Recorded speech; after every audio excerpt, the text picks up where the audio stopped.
Good evening. My name is Mary Dito Swinton, and I'm the chair of the Community Commission on Police Oversight. I want to welcome all those who are observing our meeting tonight, whether in person or monitoring our meeting broadcast. I'd like to begin the meeting by acknowledging the upcoming 4th anniversary of the murder of Mr. George Floyd here in Minneapolis. The horror of what has been so common an occurrence, the death of people of color by racist violence, especially black men and women, was brought to the world's attention through the vigilance of a brave black teenager named Darnella Frazier. Let us acknowledge the work that must continue toward creating a just society and the part that we can play in realizing it. Today, we extend our hearts and words of comfort to all members of our community who may be reliving the pain of May 25th, 2020. At this time, I'm going to call to order this special meeting for Tuesday, May 21st, and ask the clerk to call the roll to verify presence of a quorum. Commissioner Clement. Present. Commissioner Gurian Sherman. Present. Commissioner Lohr. Present. Commissioner Newman is absent. Commissioner Olson. Present. Commissioner Peterson. Present. Commissioner Shanfield. Present. Commissioner Smith. Present. Commissioner Sturm is absent. Commissioner Vorpal is absent. Commissioner Williams-Johnson is absent. Vice Chair Reeves. Present. Chair Dito Swinton. Present. There are 9 members present. Thank you. Let the record reflect we have a quorum and will now proceed to our agenda. Tonight's meeting is dedicated to the conduct of a public hearing which is required under our enabling legislation. The purpose of the public hearing is to invite feedback from the public on police department policies, rules, practices, and special orders. Since this is our first public hearing, we're going to begin with a brief presentation that gives some context for our work as a commission. But before we get to that, I'll ask for a motion to adopt the agenda as presented. Is there a motion to adopt the agenda as presented? So moved, Vice Chair Reeves. Second. Thank you. It's been moved and second that we adopt tonight's agenda as presented. And if there is no discussion, Commissioner Gurian Sherman. Thank you. At our last meeting, we had a document that came out which was called Preparation Outline for the May 21st, 2024 public hearing. And I just want to know, is this preparation outline incorporated as part of the guidelines for the meeting in the agenda?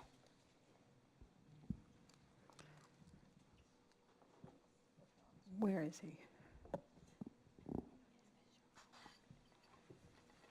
Madam Chair, I don't know if you want me to take a stab at answering Yes, that please, question. Mr. Clerk. The guidelines for the preparation of tonight's public hearing was certainly used. I believe that was a document presented by this body's Community Engagement Work Group, and that Community Engagement Work Group had presented a page and a half of points that they wanted to have observed in terms of the preparation for this hearing, the conduct of this hearing, and then I believe there were some activities listed to, following the hearing, guide the generation of sort of reports and answers to points that might be raised tonight. So while that outline was certainly used in preparing for this hearing, it isn't incorporated as part of the agenda. The agenda is literally a presentation by the chair that is a few minutes, as we discussed, setting the expectation of what the commission has done and then devoting the rest of this time to receiving comment from the public. Thank you. I have another question in light of that. Commissioner. I have a question in light of that. In the preparation document, it says that we will allow 3 minutes per person, a just given number of speakers. I'm looking out in the audience, and I'm assuming we're going to have 3 minutes per person, but given I think we have under 30, it would be within the 2-hour limit after the presentation to allow people up to 4 minutes. Do we have to make a special motion for that? Madam Chair, take a stab at that. Yes, thank you. In preparing for this, are allowing 3 minutes for public comments. Once all members who have registered have completed comments in the order they've registered, if the body wishes, and I know we put this in the script for the chair, can allow people to speak more than once. But again, the goal here is to get through anyone who's registered to make comments, giving everyone the same amount of time to make those comments. Assuming that there is time left over at the pleasure of the body, people could be allowed to speak again. Thank you for the clarifications. Thank you. If there's no further discussion about the agenda, I'd like to call roll for the vote. Commissioner Clement, Yes. Commissioner Lohr, Yes. Commissioner Olson, Commissioner Peterson, Yes. Commissioner Shanfield, Yes. Commissioner Smith, Yes. Vice Chair Reeves, Chair Dido Swinton. Yes. There are 8 ayes. I also vote aye. I'm sorry, Commissioner Green Sherman. There are 9 ayes. Thank you. The ayes have it, and the agenda is adopted as presented. And the next item on the agenda is the brief presentation about the commission and its work.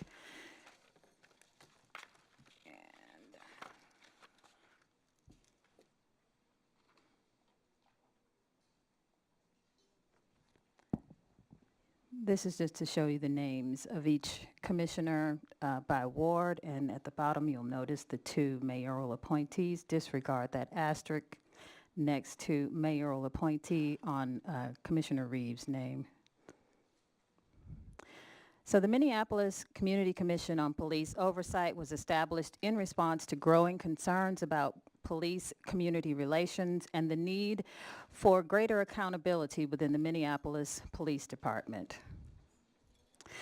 The purpose of the commission is to provide a forum for the public to have meaningful engagement in police oversight, and to serve as part of the deliberative review process as set forth in section 172.40 of the establishing ordinance. Oh, it is weird looking. Apologies for the off graphics, but composition and qualifications for the 15 total members: you must be 18 years or older, submit to a background check, you must not be a current employee of the city, and you may not be a current licensed police officer, and appointments conform to the open appointments process, including residency requirements. The Civil Rights Department is responsible for implementing procedures to ensure that all persons appointed have a demonstrated commitment to equitable, non-discriminatory policing, and that they do not have a record of taking actions which would undermine public trust in the individual's ability to conduct civilian oversight of law enforcement in an equitable and non-discriminatory manner. The training received is Police Use of Force, Minnesota Government Data Practices Act, Minnesota Open Meeting Law, Minnesota Public Employment Labor Relations Act, Ethics and Conflict of Interest, any other subject or material recommended by an organization with expertise in civilian oversight of law enforcement, such as National Association for Civilian Oversight of Law Enforcement. And number 7, race, equity, inclusion, and belonging, anti-racist training as developed by the City of Minneapolis. The powers of the CCPO are to request programs of research and study to be conducted with the Civil Rights Department, to collect, review, and audit summary data, and compile aggregate statistics relating to programs of service and study, such as patterns related to complaints of police officer misconduct, and present results of such analysis on a periodic basis to the City Council, Mayor, and Chief of Police. Powers also include making recommendations to the City Council, Mayor, and/or Chief of Police relating to police department practices, internal controls, collective bargaining agreements, and other related matters contained within a program of research and study, and to recommend training as a result of the research and study process. Powers also include to create and implement a community outreach program and coordinate outreach activities with the Commission on Civil Rights, to contribute to the annual performance review of the Chief of Police, to recommend clear, detailed processes for complaint investigations, and other necessary policies that build in safeguards against community members who are vulnerable to retaliation, and to recommend policies that protect against retaliation for police officers who may fall under the category of whistleblowers or are vulnerable to retaliation.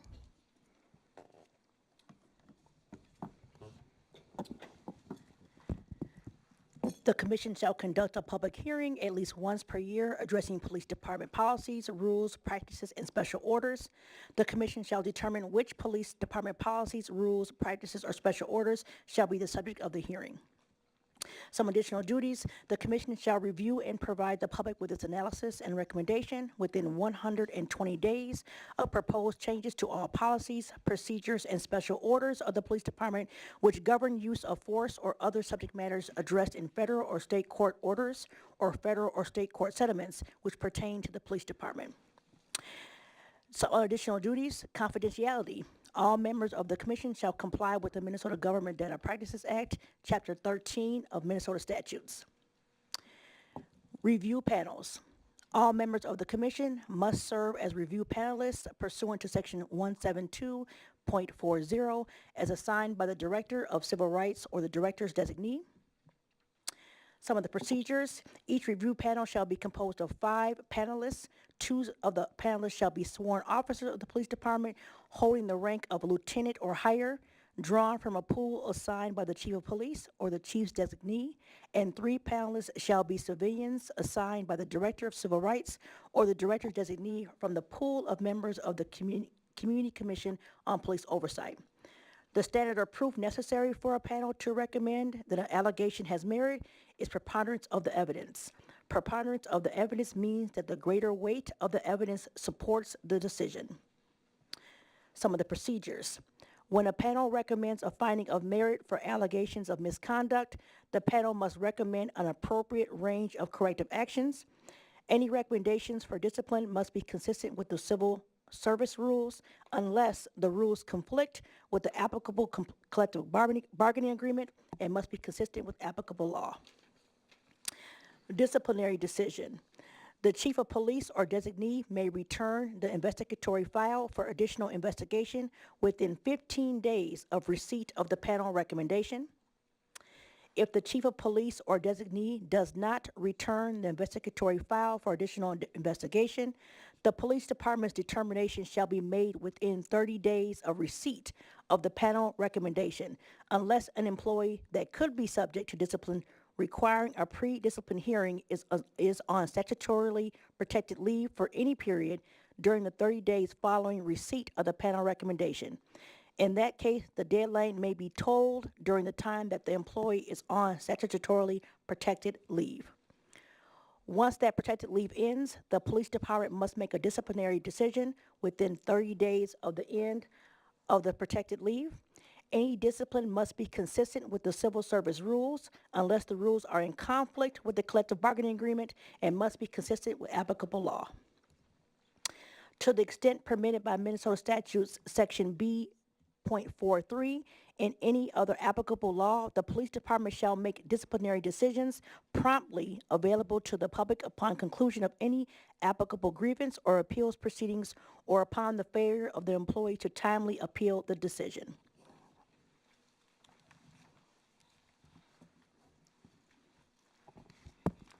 Next, we'll talk about the organization of the commission and the steps in that organization process. The commission will select a chair and a vice chair. This is our vice chair, Commissioner LaTanya Reeves. We'll meet at least 8 times per year. The appointment year is June 1 to May 31. Additional meetings, as deemed necessary, will take place.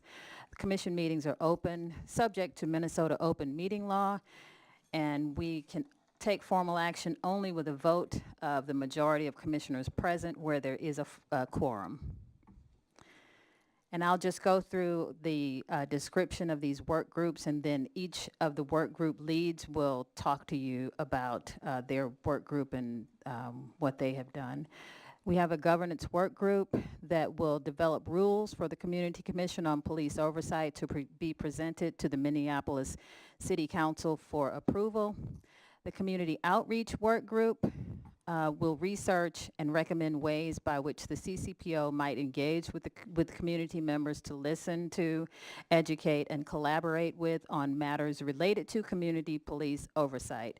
And the Police Policy Research and Recommendations Work Group will identify issues related to Minneapolis police policy to research and make recommendations based on that research.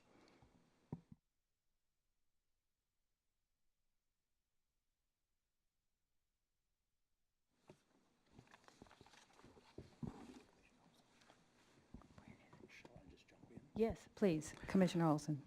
My name's Paul Olson. I am the lead of the governance working group for the CCPO. I'm pleased and thankful that we had two other commissioners on this work group with me, Chair Dido Swinton and Commissioner Clement.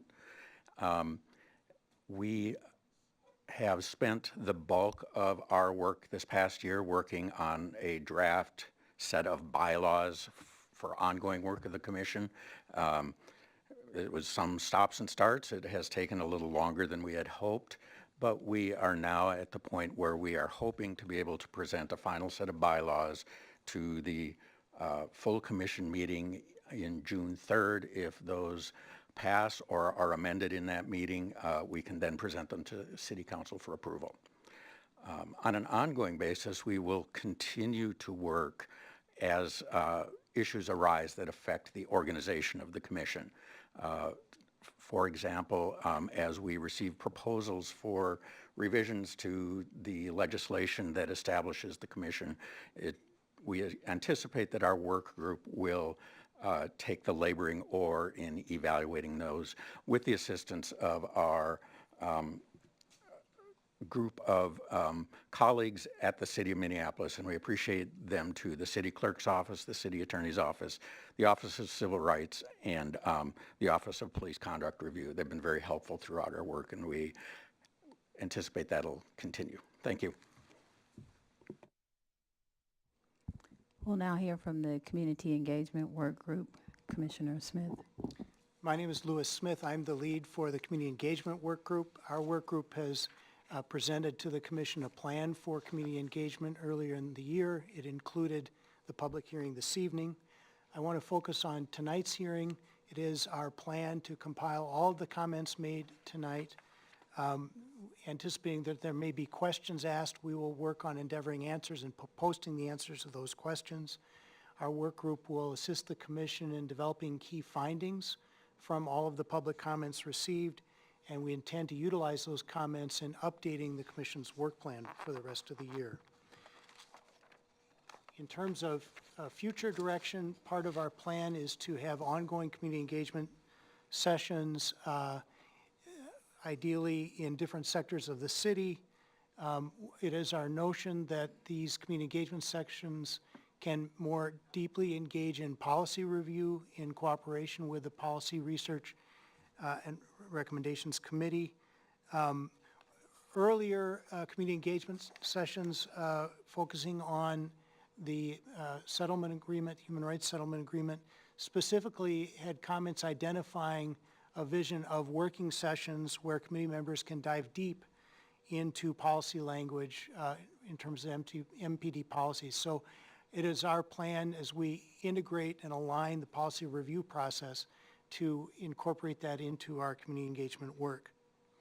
I will then briefly mention the Commission has adopted 3 resolutions. The first, adopted on February 12th, was requesting regular monthly reporting on police misconduct complaints, investigations, and dispositions. This was the product of some concern among the Commission that we were not getting a full picture of the backlog, and in partially response to that resolution, we have received much more detailed presentation of the backlog, which at the time it was presented in February, I think was 297 cases of individuals waiting for justice in this process. We adopted on April 15th a resolution setting our Commission priorities and a work plan that fall into 3 main areas: getting our vigilance around the complaint investigations and disciplinary review process, continuing the policy and research recommendations, and community engagement. And finally, at our past meeting on May 13th, we adopted a resolution aligning the policy review process with the other key actors in policy review, the independent monitor under the settlement agreement, and the Minneapolis Police Department Implementation Unit. Thank you. Thank you. Next, we'll hear from the Police Policy Research and Recommendations Work Group, Commissioner Shanfield. Thank you, Oh, Chair. I'm sorry to interrupt you. And before we move on to that, I apologize. I was supposed to make an announcement that we have an American Sign Language interpreter available, and to ascertain if there's anyone who needs those services in the room. Madam Chair, I also Yes. wanted to point out we have Hmong, Somali, and Spanish interpreters available as well. Thank So you. in addition to the sign language interpretation, if anyone needs the language interpretation support for Hmong, Spanish, or Somali, if they can let us know, we can make that service available. Thank you. Okay. Thank you. We'll now hear from the Police Policy Research and Recommendations Work Group. Commissioner Shanfield. Thank you, Chair Dito Swenton, and thank you for your teamwork. I want to publicly thank you for your leadership as well, as we all work together. Our work group has been identifying and researching issues related to police policy, and our job is to bring recommendations to the full CCPO to move our work forward. We've met 7 times. Our names are listed. I don't think the slides are up here, but if they can be, you'll see their names. We've done our homework. We've been doing our homework. We've looked at 6 cities. I'll explain to you just briefly what we've done, and then I'm going to invite you all to participate as well. We've looked at the policies of 6 different cities that are under consent decree from the Department of Justice: Albuquerque, Baltimore, Cleveland, New Orleans, Newark, and Seattle. We've reviewed the MPD Implementation Unit reports that were summarizing the data from the fall community engagement sessions. And we've been paying attention to patterns and ambiguities that we've noticed in police policy during our panel reviews. What we've noticed is that currently the police policy has some room for growth. There's pieces that are outdated, it's very long and complicated, it's restrictive yet not widely applicable, and there are many exceptions. So we've been asking for a seat at the table in terms of improving the police policy. We've also looked at existing data. Our job is to hold MPD accountable to making improvements. And so we've looked at the data dashboards, and in particular around investigative stops. We noticed that there were a large use of the unknown race category, and recently the Chief of Police has issued a special order to this end, and so we're going to, moving forward, keep an eye on this and make sure that, or see if the numbers will change and if that improves. We're also going to be doing additional research and collaboration with the Office of Police Conduct Review, OPCR. We have a process that we adopted in November that is similar to what the process was for the former body, but we added another step where after we issue recommendations, we're going to invite MPD to let us know and invite them to come speak with us about whether they've adopted the recommendations, how it's working, and really try to make sure that we are doing our very best to hold police accountable. Finally, we've made inroads with the independent monitor. I've now sat at the table twice in the last 6 weeks with the independent monitor, ALIFA, OPCR, and MPD Implementation Unit, and I feel confident that we will have a role, we CCPO will have a role alongside MDHR in looking at the police policies before they've been, as they're being revised, before they've been adopted. So lastly, I'd like to invite you all. There's a QR code here. There are 2. The one on the left, if you'd like to take out your phone and invite you to see, navigate to the page here where all the police policies are listed, you'll see that they're listed by category. You don't have to read every single policy on every single page. The use of force category, for example, there's been some revisions lately there. I would direct your attention there. The other QR code is where you can provide feedback. We are doing our best to do our job here, and we need your help. We want to work together. So any sort of feedback you have, while it says on there, it says in the form that policies will be, comments will be accepted until the policies have been reviewed next. So the window is still open. Please, if you're sitting here and you have an idea right now, please enter your data. If you aren't sure how to use it, you can contact one of us. We can put that in for you. But your voice is really important. And so we really look forward to hearing more from you tonight.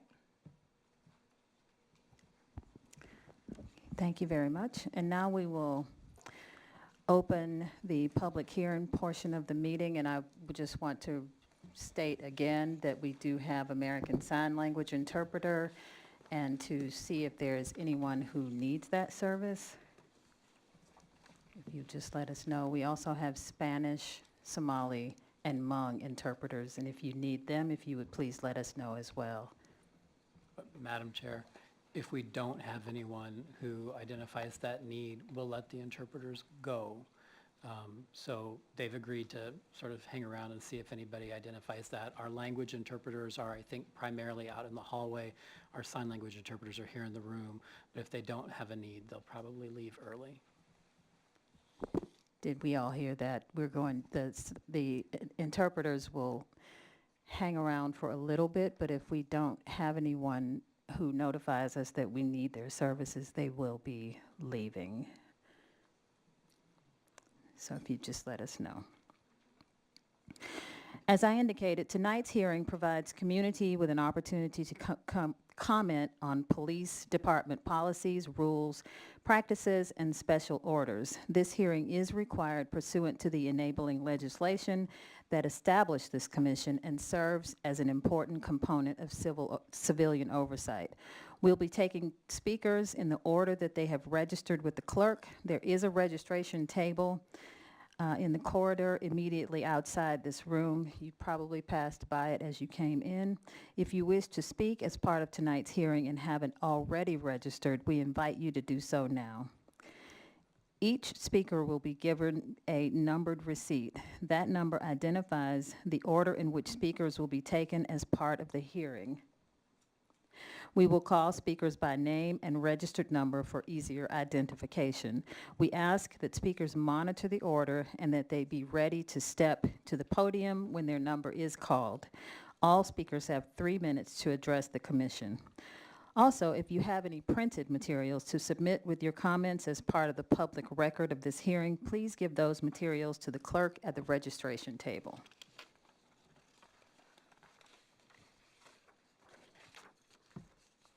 If you want to provide comments for tonight's public hearing but don't wish to speak, you may fill out a comment sheet and submit that to the clerks at the registration table as well.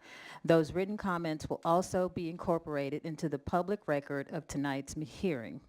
There is a capacity limitation to this room, which I don't think we're going to meet. And we have arranged to have a live broadcast of this hearing displayed in the overflow space in the corridor outside. The security team will be monitoring and enforcing space limitations which are set by safety codes. Please cooperate with the security personnel so that we can ensure our hearing complies with the law. Once we've heard from all registered speakers, we will open the floor to any speakers who did not register but may wish to address the commission tonight. After we've given everyone a final chance to speak, we will close the public hearing. Again, I'll note that we have overflow space in the corridor outside of this room. Also, we ask everyone to please be respectful of all opinions and comments offered during this public hearing.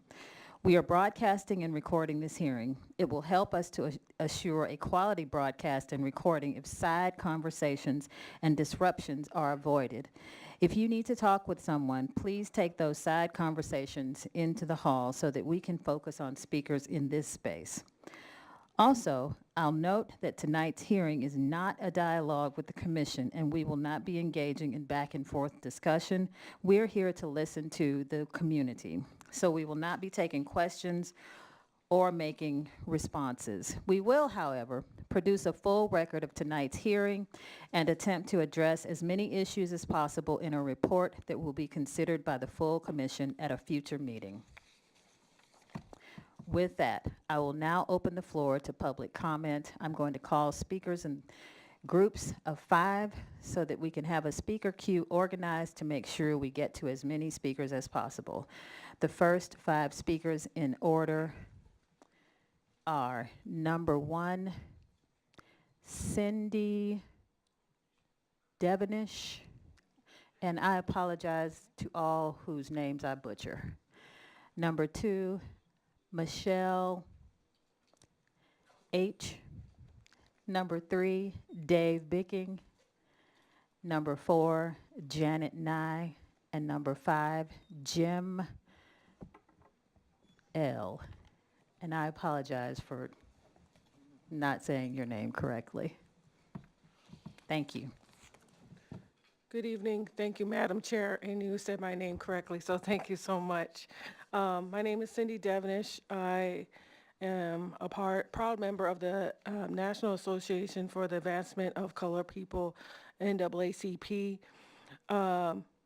Community engagement is crucial to the Minneapolis Police Department's rebuilding trust and improving relationships with the city's residents, as well as cultural competency training, which provides officers with training in implicit bias and effective strategic communication to improve interactions with diverse communities. That said, the city of Minneapolis is home to several culturally specific organizations that provide a wide range of services to diverse communities, some of which include, of course, the NAACP, American Indian OIC, Hmong American Partnership.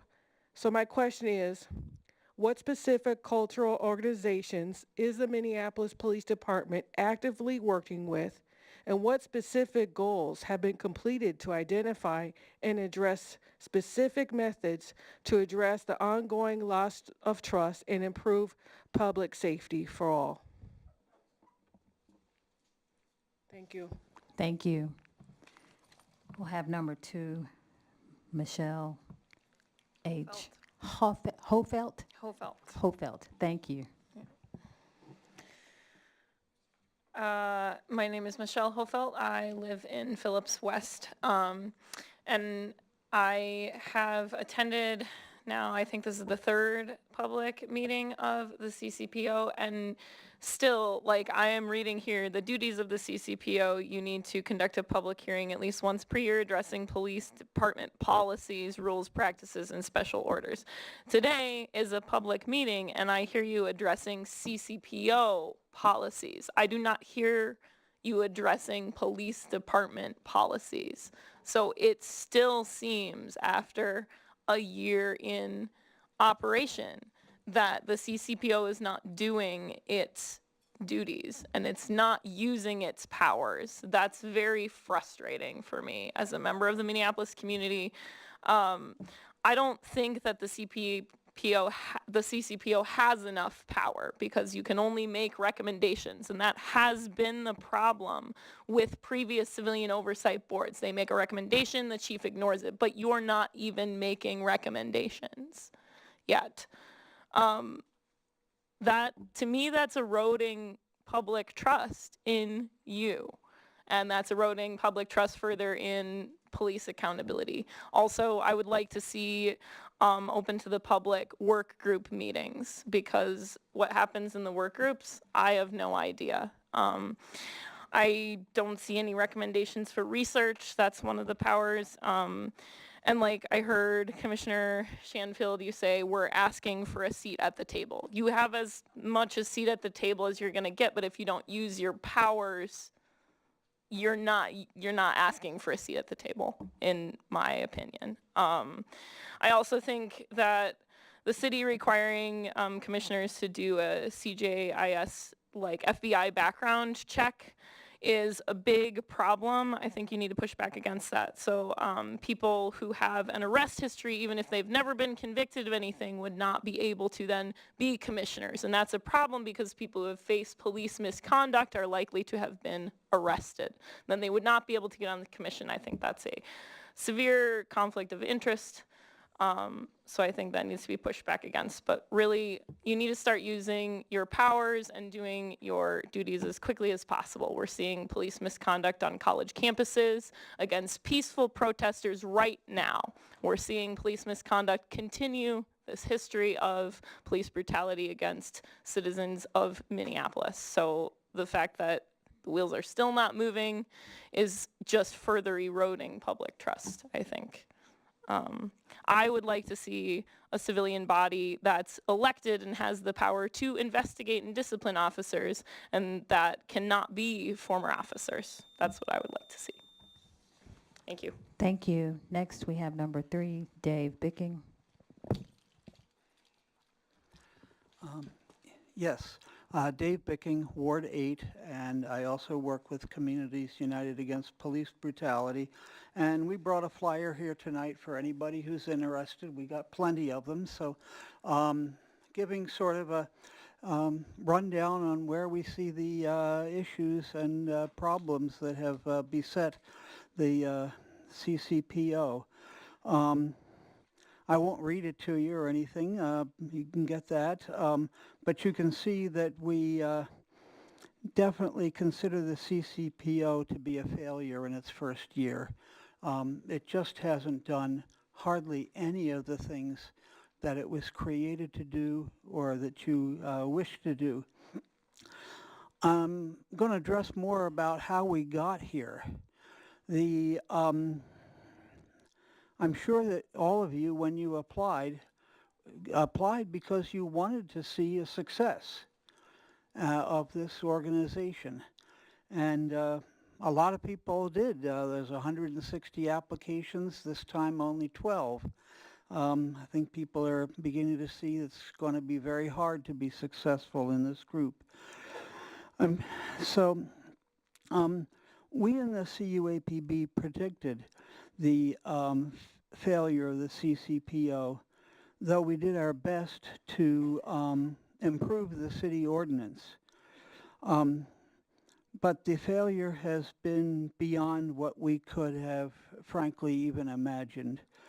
The ordinance language was revealed to the public and to some of the city council members only 2 days before it came before the city council committee, giving people no time to take a look at a fairly lengthy ordinance with details and legal things. That was back in December of 2022 for a group that, the old group disbanded in April of 23, and you folks got work, your term started in June of 23. So anyhow, some of the language hindered the work of the commission. Some of it was just unclear, illogical, or just badly worded. We got some amendments through to help make some improvements, but the basic problems remain. And one of the basic problems is that it keeps the same structure as the Office of Police Conduct Review, which has been around for 12 years now. Under them, the discipline rate for officers at the time that George Floyd was murdered was less than 0.5% for complaints coming from the public.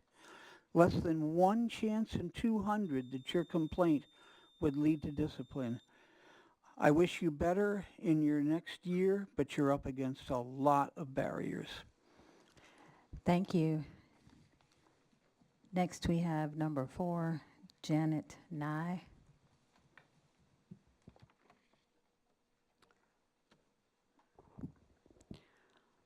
I would love to see better communications between the public and those dealing with police matters where supposedly input from the public is welcome.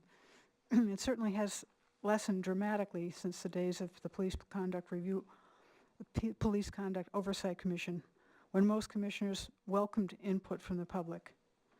From its inception, the CCPO has seemed to discourage public input, from having public comment at the end of the meeting to limiting the comment time to 2 minutes per speaker. Some commissioners seem to dislike the public input, and some have openly and some passively expressed the wish to not communicate with the public. These people do not belong on the commission, having expressed a certain amount of contempt for some of those they were chosen to represent. I don't understand how, out of so many applicants who came forward, representatives more interested in an exchange with the general public were not chosen. I have other thoughts about the professional support staff behind the commission, but I believe that their actions speak for themselves. The public has been left with a chaotic picture of the administrators of this failing attempt to involve the public in improving police conduct. All will suffer with the incompetence and/or corruption that seems bound to continue with the secrecy enshrouding this commission. I thank the commissioners who've stuck with the purported goal of the CCPO for your honest work to make Minneapolis a safer place for all, and for your perseverance in staying with a poorly conceived and realized commission. Thank you.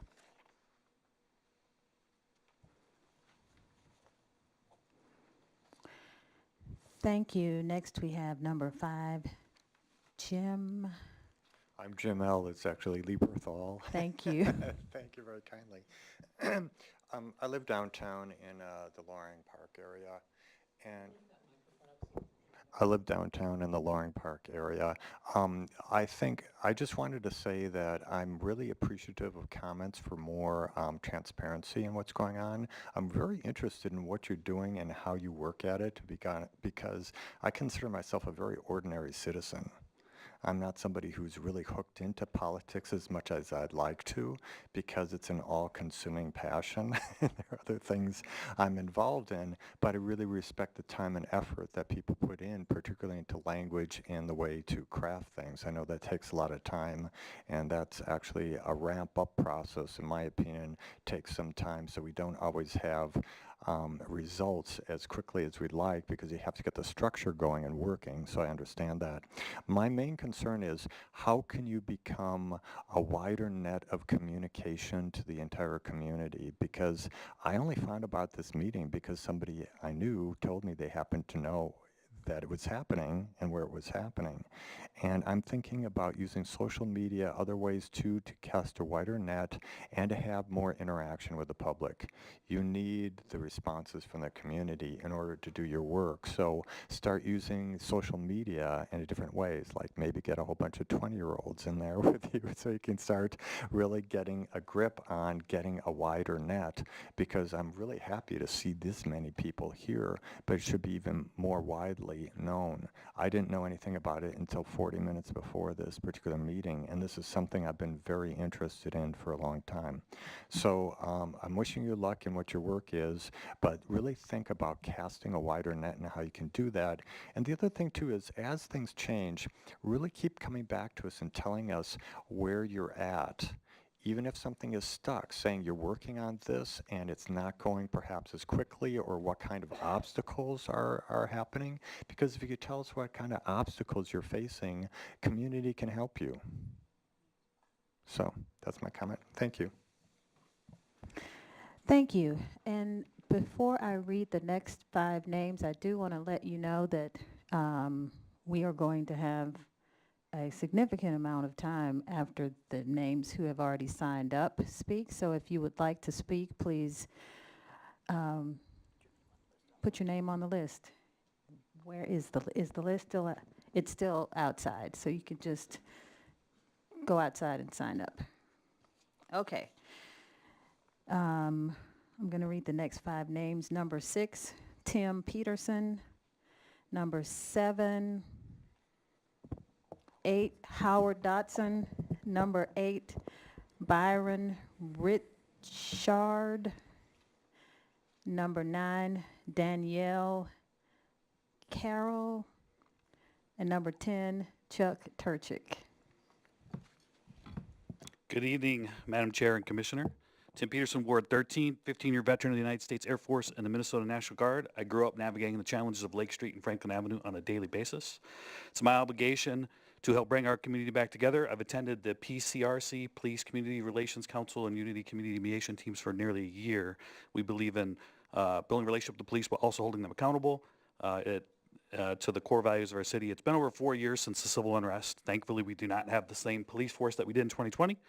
While they are not perfect, they deserve to be recognized for their hard work and progress. We also need to recognize the sacrifice and the trauma that they have endured to bring peace back to our community. We need to support community member ride-alongs, like this man just before me said, so we can help tell the stories of these folks with social media, particularly with people that have local social media followings. It's my experience as a business owner and a leader in my service to our community and our country. I've learned that we need to hold folks accountable when they fall short of our core values, but also we need to recognize those that uphold our values as an example to those that fall short of them. Just like our children, if we keep putting them down, they'll never rise up to their full potential. I believe that for the most part, our current police force needs to be built up just like we would build up our children. We need to know that they don't always get it right, but they're making progress. We must not forget our officers are members of our community, and we need to build a stronger relationship with them. Social media is the fastest and most cost-effective way to help do this. The entire world is watching us, and it is our obligation to lead this country's police reform so that we can truly have liberty and justice for all. Why it's important to tell these stories, it's so important because we need to drown out the lies of the violent, anti-democratic political extremists that want us to believe them. That our police are stormtroopers for the two-party capitalist oligarchy. We literally have the Socialist Rifle Association and the Communist Revolutionaries of America recruiting on our streets. There's posters all over the city. We must guard against this with all of our hearts and minds so that the children of the free world can grow and succeed together and stop sowing doubt in democracy. Thank you. Thank you. Next, we have Howard Dotson. Sorry, I write like a doctor. Good evening, commissioners. My name is Howard. I'm a resident of Ward 5. My sign says, "Back our blue," because my uncle was a sergeant with MPD. My other uncle was a captain from Maple Grove Fire Department. I've been a police chaplain for 4 departments over 15 years. So I have a unique perspective about the challenges that our officers endure. Last week was National Police Officers Week. We had a memorial service at the Capitol. The governor and Public Safety Jacobson were speakers. 2 of the 7 officers we remembered, we lost to suicide. There is a heart beneath the badge, and there's a breaking point for every human being. We're short 400 officers. We have 140 officers that could retire. The residents in North Minneapolis sued the city because they were not receiving adequate public safety. Chief O'Hara has been asking the city for essential funding so he can abide by the consent decree and the other court-ordered decision. Sheriff Witt offered some great advice. She said, why don't we focus on retention, not hiring bonuses? Keep the good ones as we have, because the bad ones have already left. They left on disability, claiming PTSD. Some of them have it. But we continue to beat up on the righteous ones who have stayed. I have people say to me, F the police, when they see my sign. What I want to say to them is, next time you need to call 911, your phone should be blocked. Simple as Ghostbusters. Who are you going to call? We need to show some respect and gratitude for our officers because we're losing so many of them nationwide. We need to remember their humanity and remember their families. I commend the mayor and the city council for the decisions they made just today to support the consent decree and the other court order enforcement. Excuse me, is a software that's going to help the officers, and Benchmark is the early intervention software that's going to help identify officers who are at risk of using excessive force. And they have a data analysis that can compare 50,000 officers and the variables that they're going to measure, so that the HR and the command staff can see the officers who are at risk of using excessive force. And I just want to commend you that you are doing great work. Good things take time, so don't be discouraged. Keep up your good work. Thank you. Next, we have Byron. Hi there, I'm Byron Richard. I'm from Ward 11, 4609 Lindell Avenue South, and I am in full support of public input. You know, your little sign asks for taking a side on a position, so I want to look at that. I am happy to be talking with you tonight, but I really want to direct my comments to the chief, to the mayor, to the Commissioner of Public Safety, any representatives of ALIFA who might be here, and the OPCR director, who I don't believe is represented here. I've come to many of these meetings. After many of the meetings, I go home and I go back to the Department of Human Rights report and the Department of Justice report, just to remind myself that the findings include high priority for accountability, because I'm not seeing it in development here, clearly not in action yet. The MPD is in control of this activity through the OPCR, through your activity. The backlog is just a continuing weight of disappointment. We deserve so much better than what we're receiving now.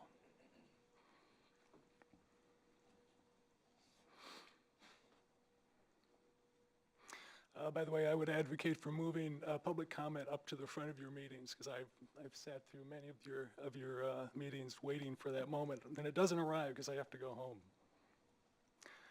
I have a couple of questions. I know the Minneapolis Police Department has a 2.3% clearance rate on traffic thefts in the 2023 year. And I'm wondering why they don't make more use of the county's Youth Auto Theft Initiative, why they don't make more use of the Group Violence Prevention Initiative. I've heard comments from Commissioner Barnett talking about an ecosystem, public safety ecosystem, where officers are rushing from call to call without adequate time in between for reflection. There are other consent decree sites that have experienced the same sort of vicious cycle, and they found that they're sending the wrong people for the calls. And I heard in Commissioner Barnett's comments kind of a reluctance to look at that possibility, that maybe we're sending the wrong people to do the work that's to meet the needs that are coming through on the 911 calls.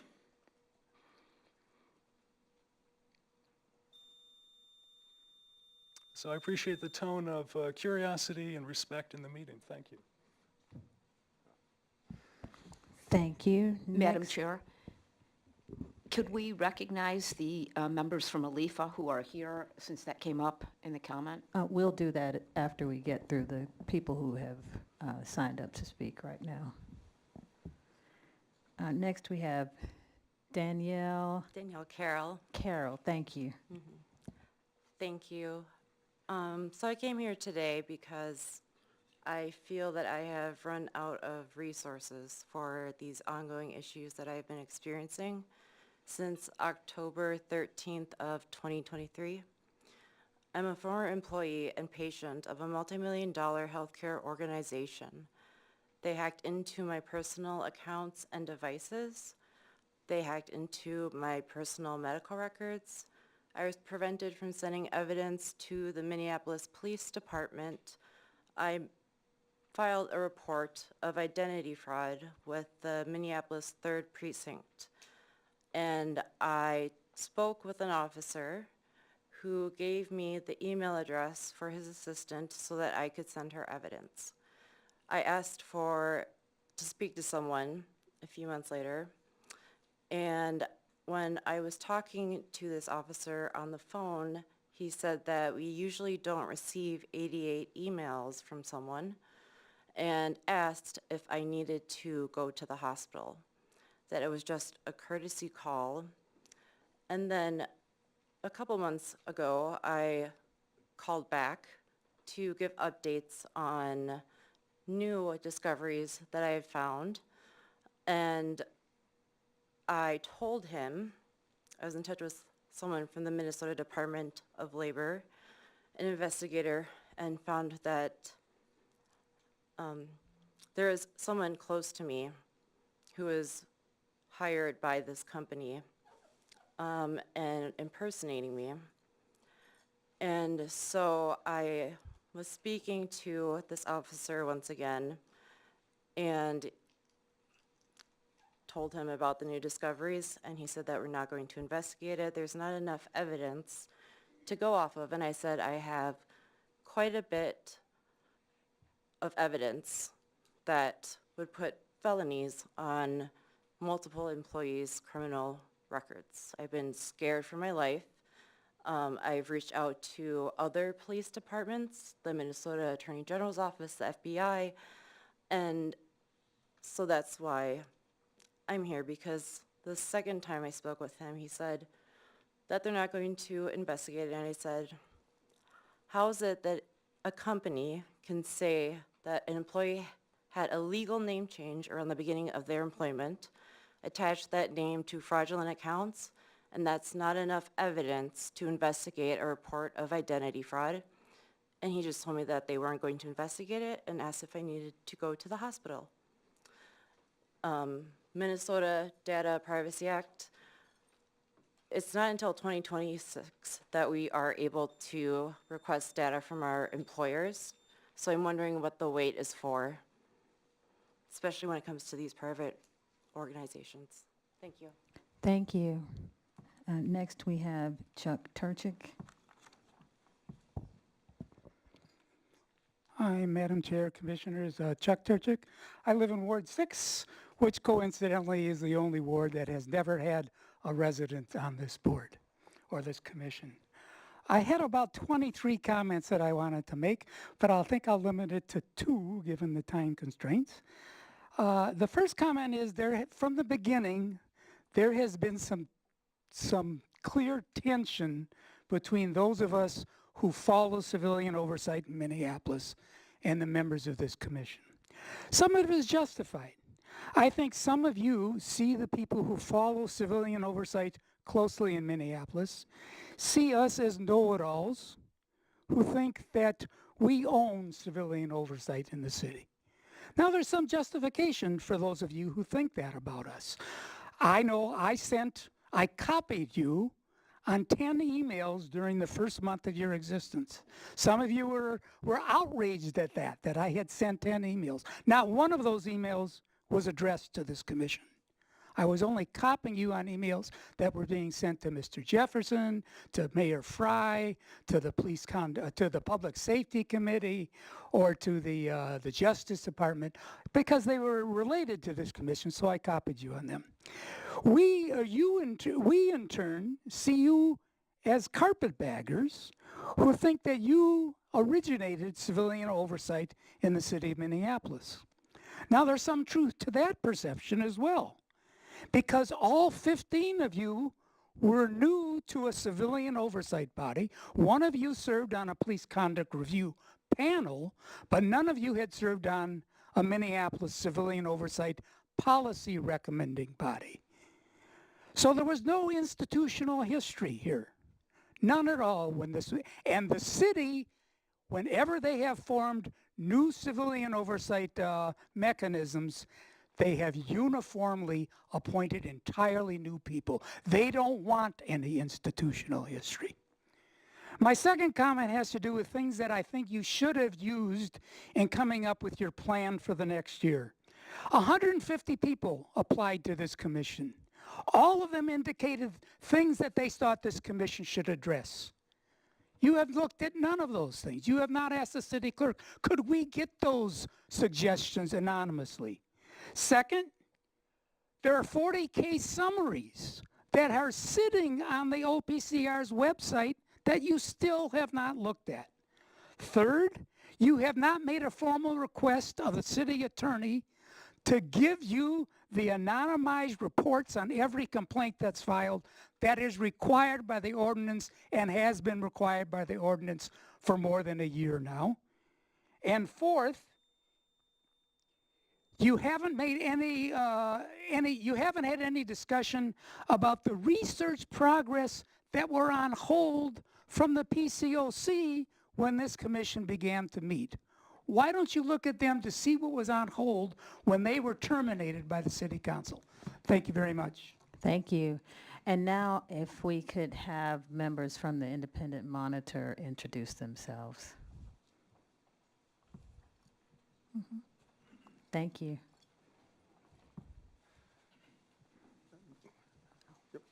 Good evening, everyone. Let me just, I'm David Douglas. I'm the president of Effective Law Enforcement for All and the co-independent evaluator for the team.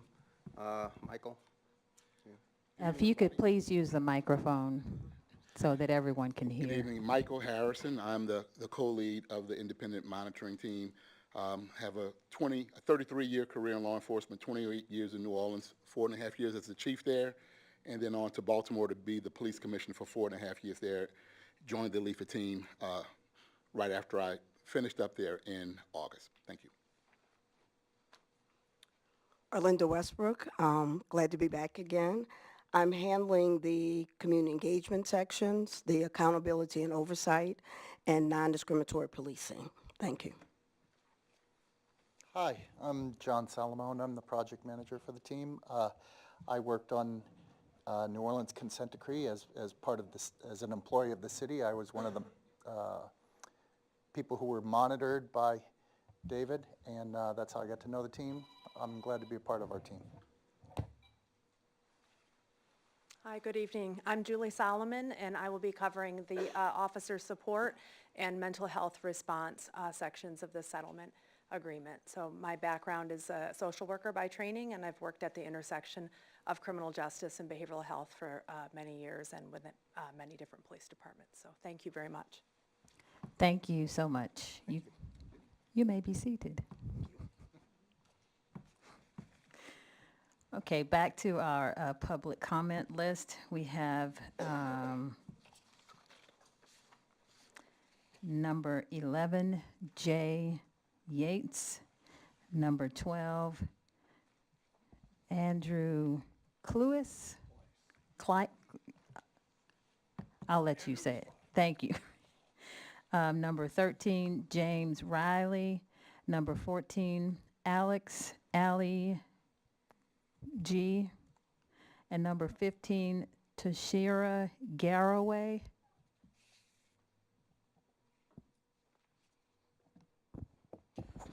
Good evening. So I wanted to start my comments by saying I hear that many on this body want to be a part of creating a more accountability for MPD, but how is this body supposed to hold the police accountable when it cannot actually make any changes to police policy or procedure? You can only recommend in research, which the police department is free to ignore, and the CCPO is completely toothless, and this is clearly by design. Not only are most of the commissioners purposefully untrained by the city, but no one who has been directly affected by police violence, including people who have been wrongfully convicted or brutalized during arrest, are eligible to serve on the commission if the city gets this FBI background check requirement passed through. Additionally, the CCPO has existed for over a year now. Why are you still trying to figure out your bylaws and procedures instead of addressing the massive backlog of complaints against MPD or issuing any substantive recommendations to the MPD? You have yet to even review the police policies in conjunction with the public. And even this meeting is a sham, giving us the illusion of input, knowing full well the police department has no intention of following any of your or our recommendations. The community opposed the formation of this body from the beginning because we saw it was merely another opportunity to manufacture our consent for toothless reform, much like the city has manufactured consent for a brand new third precinct that nobody asked for or wants.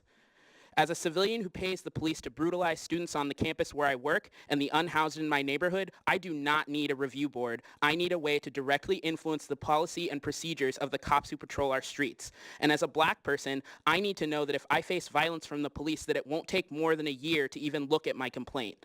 While I know that most of the commissioners want real change, we will not get it with this body.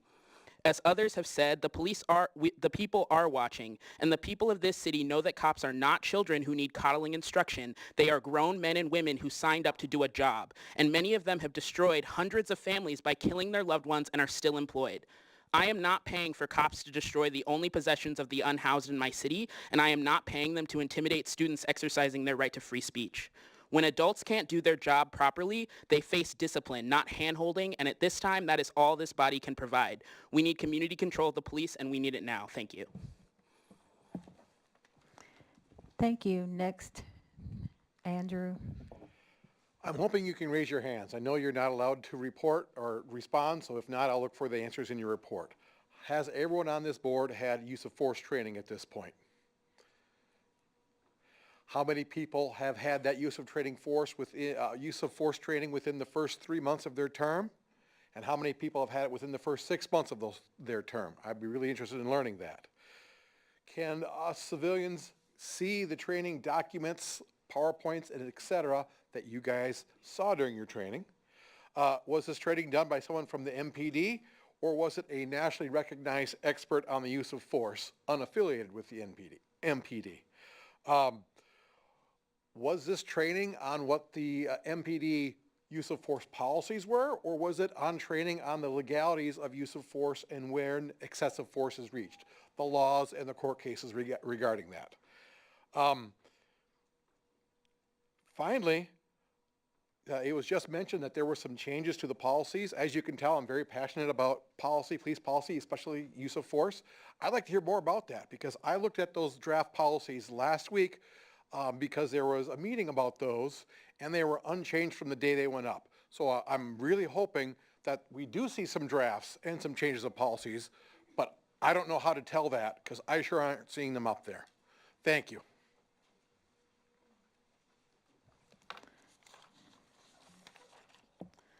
Thank you. Next, we have number 13, James Riley. Hello, Commissioners, everyone. You may need to get a little closer to the microphone. Okay. Thank you. Is this better? Okay. Lately in the news, we've been seeing, and it continues to go on, where in mental health crisis calls, people die.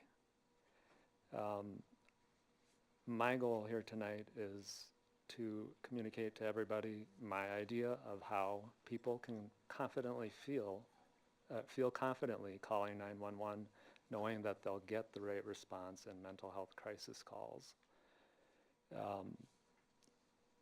The idea would be to place a sign on your door which says notice to all law enforcement.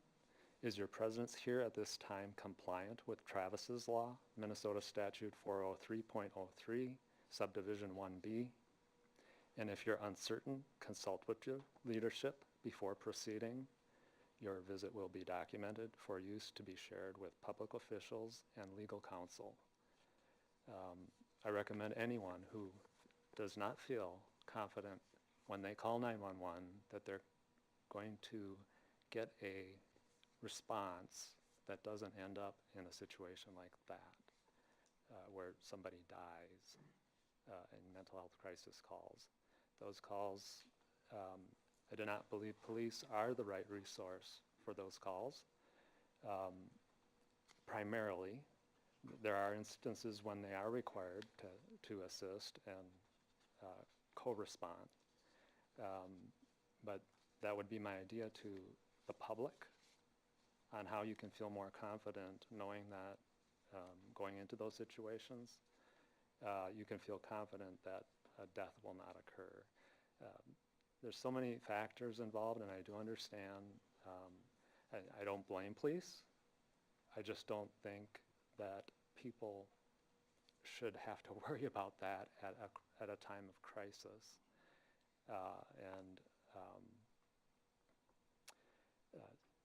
people don't always know everyone's convictions, the strength of their convictions. And that can be perceived in so many different ways. It can be perceived as angry and causing an unexpected and non-correct response and ending in death. So that was my number one goal, and I had another issue which is a lot less intense. Had a moped stolen from my property, not mine. It had been there for about 10 years, left by a prior tenant. I called 911 to report it as a motor vehicle theft and was told that if you're not the owner of the vehicle, they cannot take a report from me that this is a stolen vehicle. But my point would be, I would think everyone in my neighborhood would like to know the count of vehicles that are being stolen, and that was one, and it's not going to be recorded as a stolen vehicle. Just so they talk about crime trends, trying to improve on crime trends that are going on. Fix that problem as well. Thank you. Thank you. Next, we have number 14, Alex Ali Gromish. Thank you. Hi, I'm Alex Ali Gromish, and I'm a high school student here in Minneapolis. I'm also a part of Minnesota Immigrants' Rights Action Committee. When I look around here, I don't really see a collection of my peers, especially people of my age. And I was thinking if there was a way that we could get more outreach to younger people who are also going to be affected by police.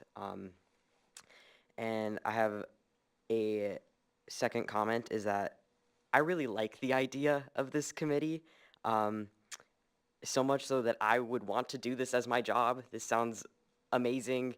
Unfortunate, and I'm sure a lot of you guys had the same energy going into this. Unfortunately, I'm also seeing a committee that is very ineffective, and that makes me sad because I want there to be something that I can do for the rest of my life because I want to be an effective part of my community.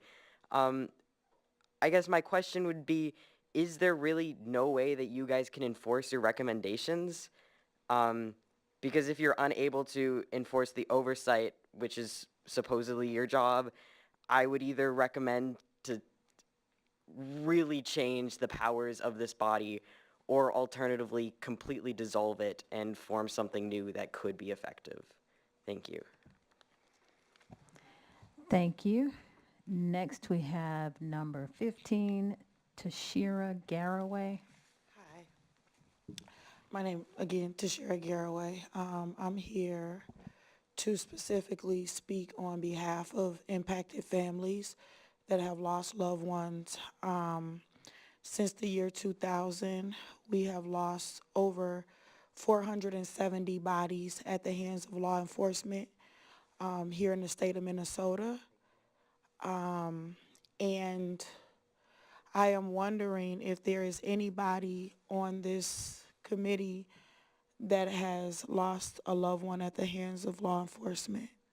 That's a question that I want to ask. The reality of it is I had a conversation with Amir Locke's mother earlier today who prayed with me on the phone as I went into court for the father of my son who was stolen here in Minnesota by law enforcement and the epitome of a cover-up here in this state. And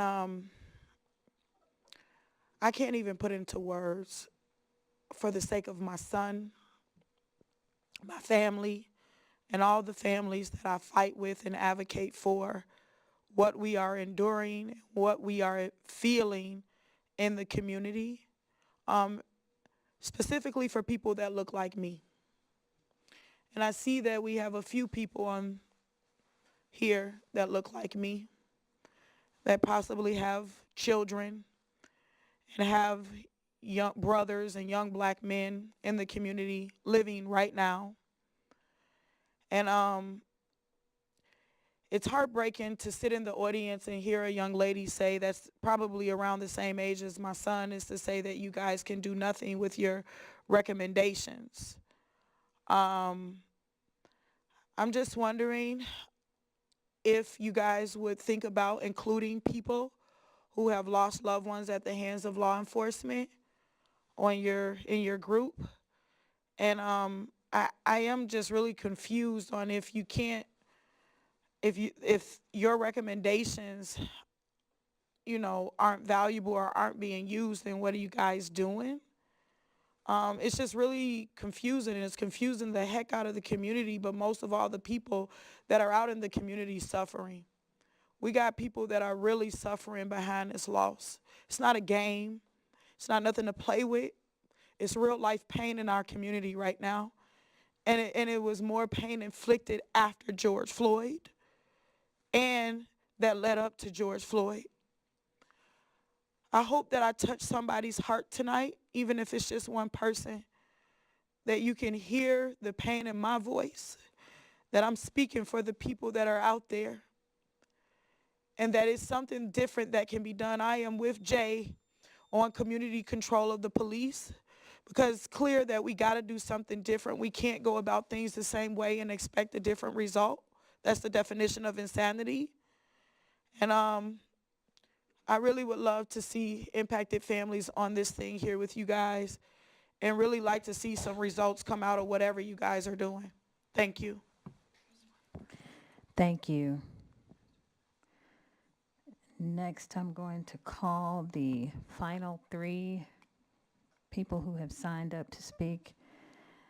Number 16, Shara Blanche.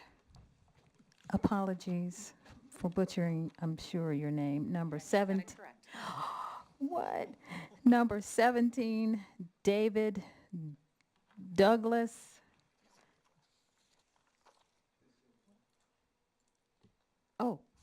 Oh, okay. I see that. Did you want to make a public comment, sir? Okay, you're number 17.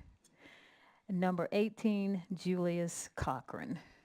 If you'll be ready to speak when it's your time. Thank you. Thank you. My name is Shara Blanche. I don't live within the city of Minneapolis, but I do work in Minneapolis. And so I visit Minneapolis every day. This is not my first CCPO meeting. I've been at a couple of others.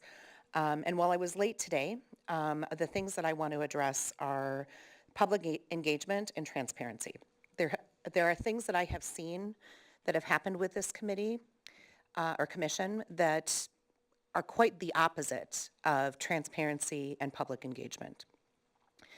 Those are things that this entire city is charged with in the MDHR consent decree. And like I said, my experience has been exactly the opposite of that. First, public comment being held at the end of the meeting. To me, it's shocking that public comment is occurring at the end of meetings. The public may have something important to say, but is unable to say it because of the unpredictability of how long meetings will last, and also having to sign up to make comment at the beginning of the meeting. At the last meeting I was at, I had intended on making public comment, but I had to leave because of a disability. So this policy of having public comment at the end of the meeting is not only flat out wrong, it's discriminatory. I don't look like I'm a disabled person, but I am. And me not being able to make public comment at the last meeting that I was able to attend is a problem. Additionally, there's other examples within the city of Minneapolis and other surrounding cities that have public comment at the beginning of the meeting. This own city's city council has their public comment at the beginning of their meeting. Why is that not the same for a commission? Minneapolis Public Schools has their public comment at the beginning of their meeting. I live in Richfield. 7 years ago, as a part of organizing efforts that I did in the city of Richfield, the Richfield School Board, without any problem, moved their public comments to the beginning of the meeting.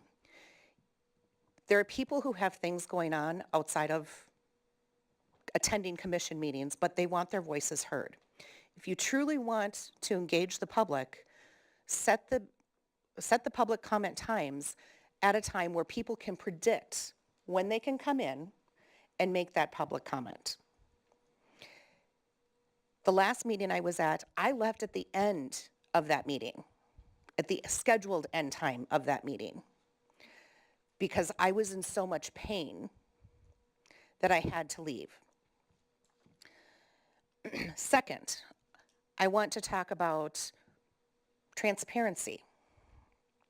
As I said, I've been at multiple public meetings. One of the meetings, I'm not going to stop, so one of the I'm going to meetings. have to ask you to stop. We are going to entertain a motion to allow those who need a little extra time to come back to the podium. Okay.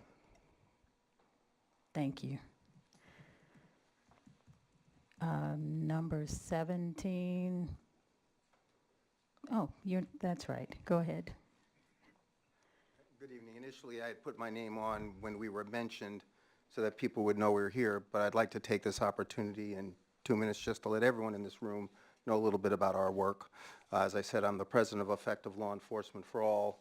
We're not really in the consent decree business. Our mission is collaborative reform, and we were attracted to apply for the role we've been assigned here because we saw how important engagement of the community and the police were to accomplishing the goals of this agreement. And we really see the agreement as a means to an end of demonstrating that collaborative reform can achieve policing that's safe for police and the communities they've served. We've been here about 2 months. We've been learning and listening. We have met with many community groups, and we've met with actually many of the people in this room. We've attended roll calls and been on ride-alongs with every shift in every precinct in the city. What we are developing an appreciation for is the shared trauma that the police and the communities have experienced here. In an earlier interview, I said the city had experienced unique trauma. But what we've also seen really, and we have been deeply moved by, is the underlying respect that both sides have. We attended the PCRC meeting this morning, and we heard members of the public talk about the trauma the police have experienced, and we've talked about the police. We heard the police acknowledging the trauma that communities here have experienced. But underlying all that is the commitment to change that we've heard from police and we've heard from members of the community. And so we think there is a tremendous opportunity here in Minneapolis to heal, to move forward. We think the agreement provides the foundation for that process. It's a beginning, not the end. It will be a long journey. There's a lot to do. From the outset, we want people to understand change will not come quickly. It will come incrementally. But we are confident that with everyone's support, it will come, and we very much look forward to partnering with all of the communities in Minneapolis and supporting the work of achieving law enforcement services that serve the public and serve the police. So thank you very much.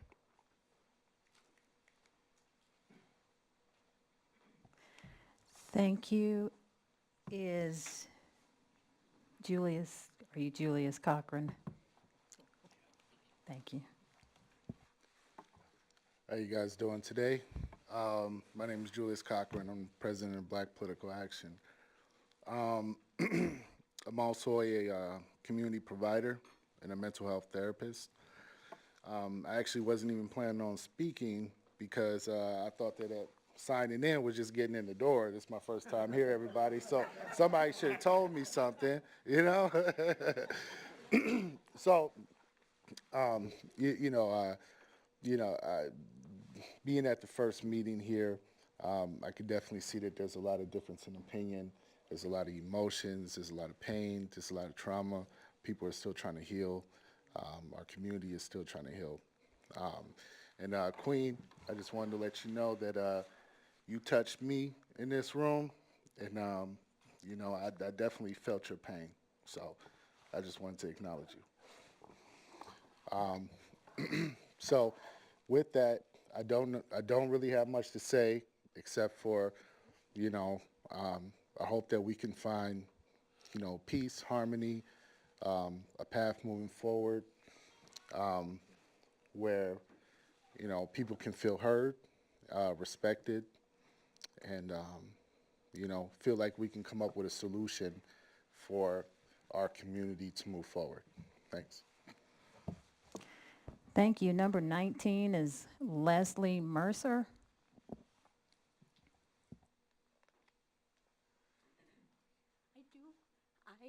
also have an invisible disability, and that is depression. I have suffered as a result of trauma in my childhood, and I'm reliving trauma again, and I can't specifically say why, but my own children were abused, and then the police, this is Brooklyn Park though, didn't believe me.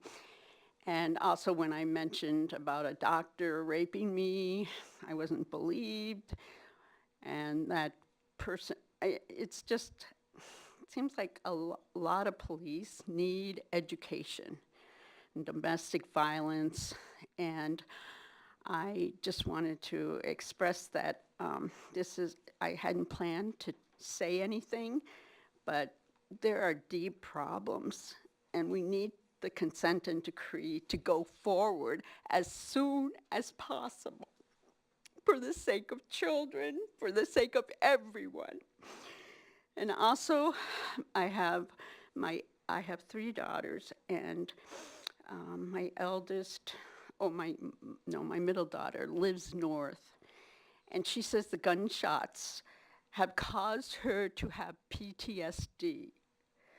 And what happens as PTSD progresses, you can actually get sensitive to sound, to different sounds, and that's what has happened to me as I am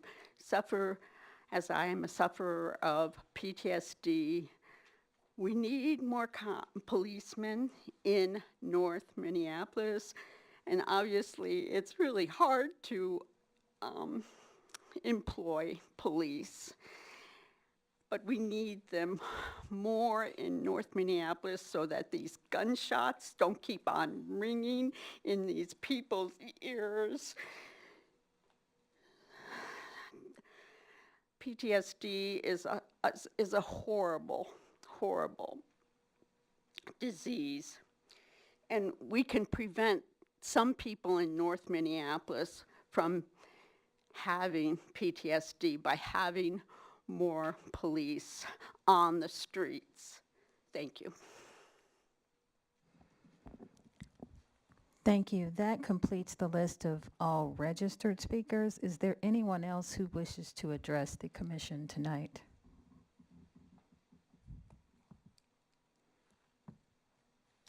Oh, please go to the mic, and if you'll give us your name and your ward, if you're a resident. My name is Ralph Yaley. I'm a resident of Ward 7. I moved downtown from Whittier neighborhood a year ago. I was in Loring Park, and there was a squad in the park, and I went up to the squad, and I asked about an event that was coming up in the park and chatted with the officers, and one was very charming, and the other was like, what in the world was I thinking moving downtown? And I was taken aback.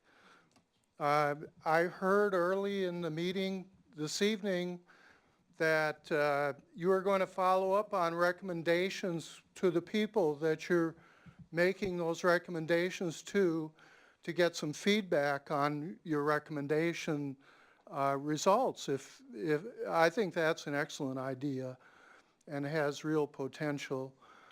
I serve on a commission for the county, the Racial Equity Advisory Council, and I know working on a commission is difficult.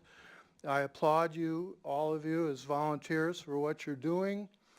It's certainly needed. I recently read Attorney Ellison's book about the prosecution for the George Floyd murder, and he made an observation in that book about how the police had all been trained. They were trained in de-escalating situations, and they were trained on application of force, and He said that it wasn't a training issue, that the police had all been trained. He said it was a culture issue.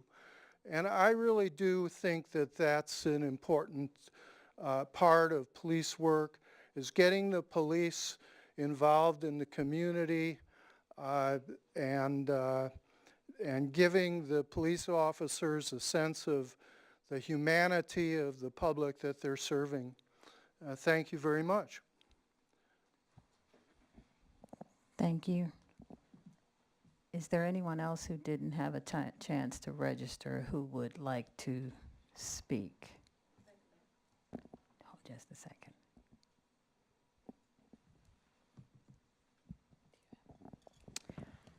Madam Chair, I'd like to make a motion on the floor to extend the time for those who would like to speak to additional 2 minutes. So it'd be 4 minutes total, just to make sure that everyone has. Oh, excuse me. We're doing 5 minutes total, excuse me. There is a motion to allow public comments for an additional 2 minutes, and I did not hear who's second. Thank you, Commissioner Lohr. So it's been moved and second that we allow an additional 2 minutes for public comment from those who may have run out of time before. Is there discussion? Seeing none, Mr. Clerk, could we have a roll call? Sure. Commissioner Clement. Yes. Commissioner Gurian Sherman. Yes. Commissioner Lohr. Yes. Commissioner Olson. Yes. Commissioner Peterson. Yes. Commissioner Shanfield. Yes. Commissioner Smith. Yes. Commissioner Williams Johnson. Yes. Vice Chair Reeves. Yes. Chair Dido Swinton. Yes. There are 10 ayes. Thank you. The ayes have it. So anyone who ran out of time, if you would, what I'm going to ask you to do is if you would, you don't have to all line up, but if you will come and be ready to speak when that first person before you has finished, and if you'll restate your name and your ward, just so we can have a record of that. I'd appreciate it. Thank you. And you have 2 minutes. Tim Peterson, Ward 13, Unity Community Mediation Team and Police Community Relations Council. Piggybacking on what this man just said, there is an opportunity on Thursday for anybody that would like to lead by example and become a mentor to our new police officer class. If you truly want to build a relationship with the police force, this is a unique opportunity to do that. We're looking for people that have relationships with every single walk of life, whether that be religious, cultural, racial diversity, underrepresented communities of all sides. So if you have the time to do that, Thursday at 6 o'clock to 8 o'clock at 4119 DuPont Avenue, we will be meeting and doing that. What's also important to know is there are people that are elected officials that are actively working against this by holding another community safety meeting at Lake Tacoma Center. Let's take note of the people that are elected to help us with these problems, scheduling a meeting at the same time that we are doing this after it to probably take away from the legitimacy of what we're trying to do and to take away the attention of it. Every community, whether it's big or small, is a team, and we all need to work together. And it seems like there are people that would rather continue to divide and conquer us so they can continue to be elected. Please join us Thursday, 6 to 8, and we'd love your help. Thank you. Thank you. If you could, we have a request if you could clarify north or south. North. Thank you. Thank you. And repeat your name and your ward too. Thank you. My name is Shara Blanche. I don't live in the city of Minneapolis, but I do work in Minneapolis. The second piece of my comment has to do with the transparency of this commission in particular. We have a situation where there are people on this commission, specifically the chair, the vice chair, and the 3 working group chairs meeting behind closed doors without producing any sort of documentation about what those meetings, what's being discussed at those meetings. That's the opposite of transparency that is required by the MDHR consent decree. How are we as the public, how am I as someone who works in Minneapolis, who frequents Minneapolis, to trust that this commission is actually doing what they're charged to do? I also want to point out that to get around the rules, the public meeting law, the title of those working groups was changed from committees of this commission, subcommittees of this commission, to working groups. That's a problem as well. You're skirting around the rules, and the city is allowing it, in order to do what you want to do. That's how we got the Derek Chauvins of the world in Minneapolis, in the Minneapolis Police Department. And for those who aren't aware, there was another lawsuit filed against Derek Chauvin today for the same exact actions that he did to George Floyd. He did so in January of 2020 to another Minneapolis employee, a public works employee, for those who haven't seen the news.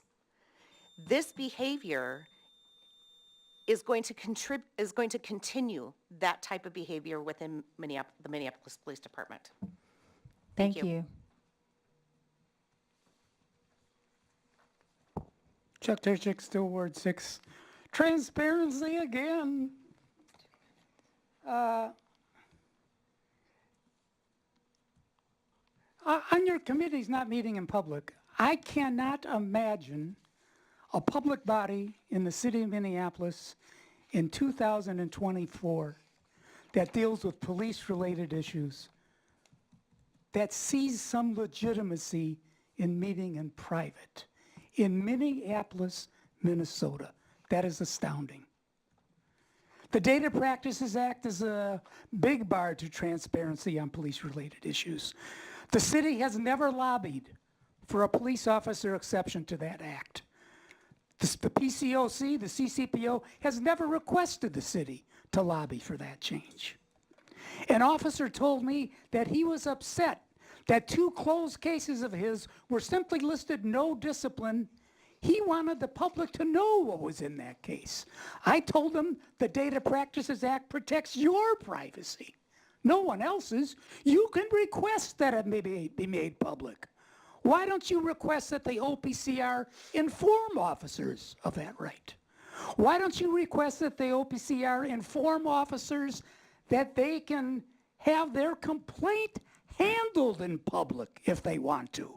And we could set up a public process to see complaints handled publicly if the officer is willing to waive their rights under the Data Practices Act. And finally, transparency has decreased to 0 from 36 cases a year and then 60 cases a year for which the public was allowed to see case summaries in an anonymized form.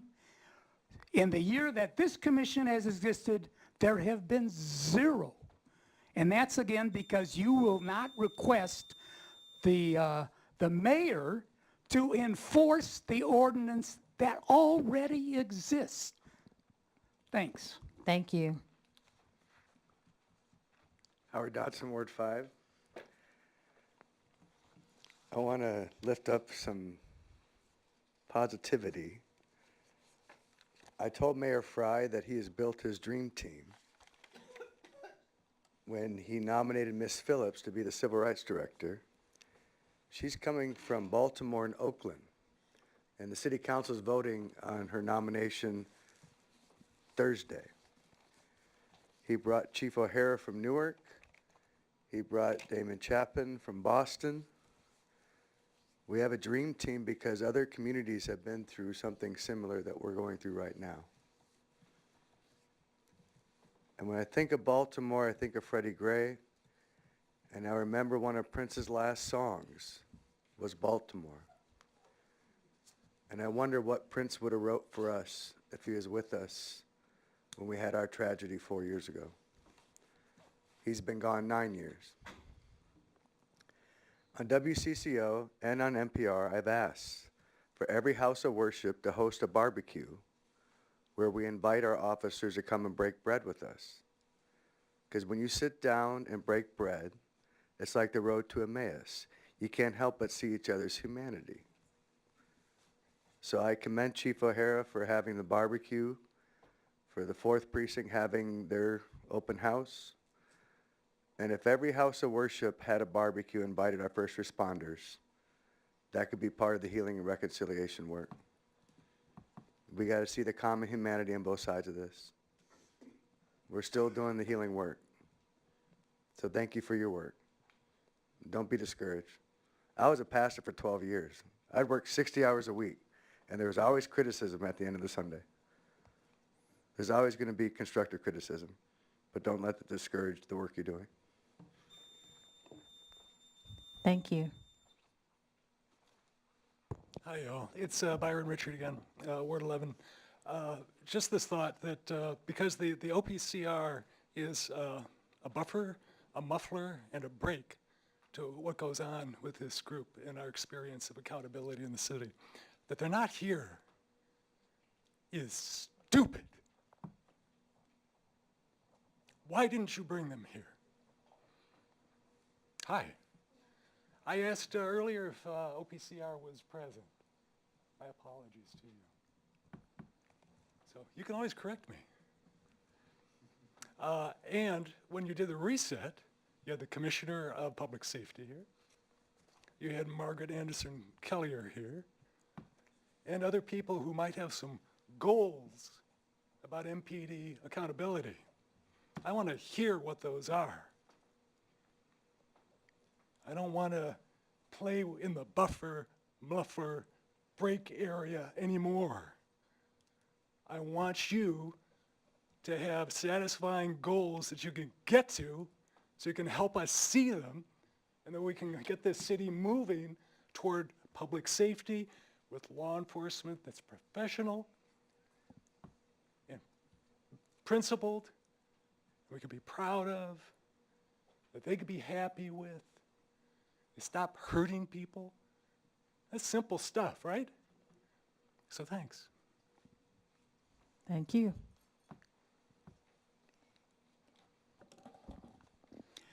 Hi, Dave Bicking again, Ward 8. Oh, yes.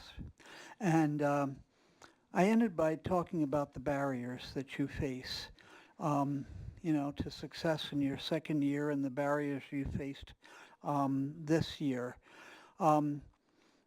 People have talked a lot about transparency, about the committee structure, and you weren't allowed to have committees, which is absolute nonsense. Committees are how you do your work. It's not the powers of what work you do. And of course, you could have voted for notice and openness of the working groups that were forced upon you. But I think the vote was like 13-2 to keep everything secret. If we're going to get past these barriers, you as commissioners need to do the work to get past those barriers. And it's tough. The city does not like civilian oversight or accountability for its police officers. We've seen the remarkable lack of discipline, an outlier among any other city for civilian review. So the other barrier is, you've heard so few cases. And at first I thought it was your fault you weren't getting around to it and all that kind of stuff. It turns out the city wasn't doing any investigations. And everything was put on hold after the, previous thing ended and you got going. And they've hardly brought any investigatory cases to you to look at. So that's another barrier, and they say they're working on that. But a city that has been so inexcusable in its behavior in handling those complaints is not likely to change, I'm sorry to say. So I wish you well in your second year, but you've got a lot before you that's going to happen too. make that work. Thank you. Thank you. My name is Jay Yates. I'm a resident of Ward 6. In addition to my comments earlier, I wanted to point out how fundamentally undemocratic it is that the CCPO is all appointees and that people who live here, who pay the salary of the police, who pay the salary of the city commissioners that are supposed to be making these decisions, cannot affect who the people that serve to make these changes are, and that we aren't even notified of who you are before you're appointed. We had no opportunity to weigh in on who should be making these decisions on our behalf. That is fundamentally undemocratic, and it shuts out the people that have the most experience with this issue, which are the people who have been brutalized by the police, the people who have lost family members to the police. And I want to stress again that this city is more interested in playing kumbaya with a police department that is 6.5 times more likely to arrest a black person than a white person than they are in actually affecting their behavior and affecting their policies. This is not about making officers feel good about their jobs. It's about making sure they do the job they signed up to do. It is a choice. It is a profession that they chose to go into, and they should have to follow the law and face discipline when they don't do it. And I truly believe that until this city actually takes into account the issues that citizens who live here have brought forward and address the fact that you are shutting us out of these processes, nothing is going to get better and nothing will change. And we will be right back here again in 4 years when there's another murder and when there's another consent decree. And I'm sick of it. I think that people want real changes to be made, and we need them to be made right now. Thank you. Thank you.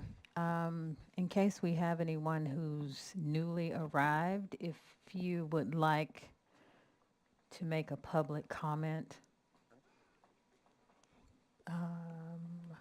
not seeing anyone. Madam Chair, could we ask if there are any staff or city council members who that we can acknowledge? I'm sorry, Commissioner Sherman, can you please repeat that? I was asking Chair for a 5-minute break so we can redo parking meters in case we're here longer, which is fine. I apologize for that. No problem. We allowed Alifa to introduce themselves and to be acknowledged. I'm just wondering if we could also acknowledge city staff that are here, as well as I see several city council members, and I'd like them to be acknowledged as well.